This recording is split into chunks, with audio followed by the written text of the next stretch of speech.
बिहार में बनत ये बीजेपी सरकार गे, जनता जितावेला हाथ तैयार गे, जनता जितावेला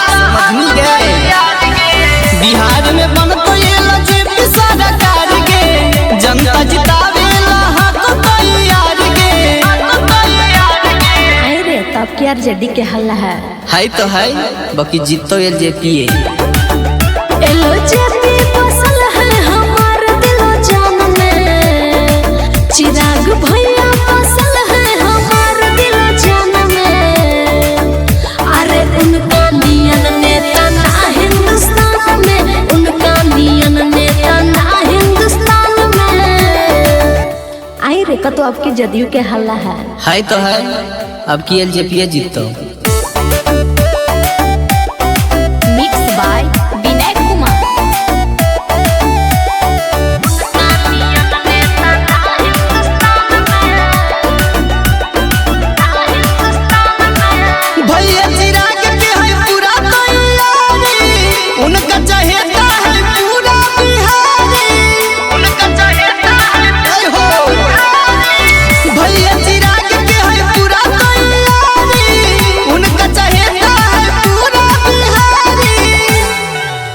अरे उनके ही नाम रहे हमर जवान में, अरे उनके ही नाम रहे हमर जवान में।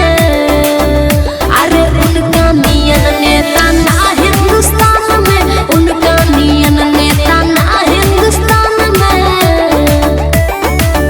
आई रे तब क्या जेडी के हल्ला है तो है बाकी जीतो एलजेपी।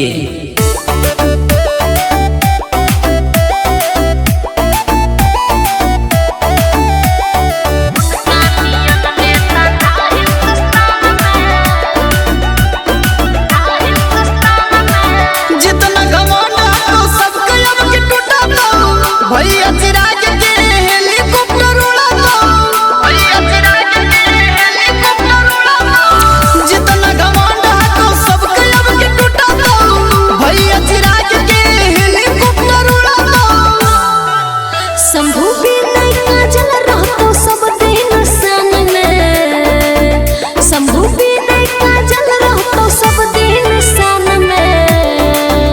अरे उनका नियन नेता ना हिंदुस्तान में, उनका नियन नेता ना हिंदुस्तान में। अरे जय चिराग तय चिराग।